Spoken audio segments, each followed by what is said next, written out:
The second question is for Mr. Balmer, and after he has given his 1-minute answer, Dan Schmidt will have an opportunity to speak also.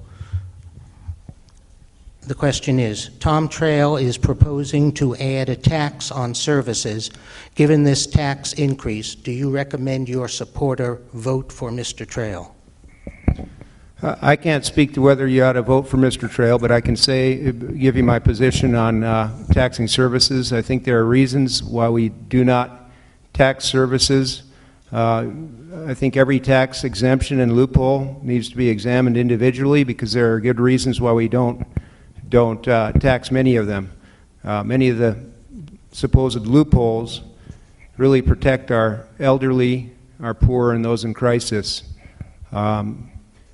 I'm not sure whether you'd want to tax someone taxing your emergency room visit, or maybe your utility bills, or how about your educational services, or your senior meals and school lunches.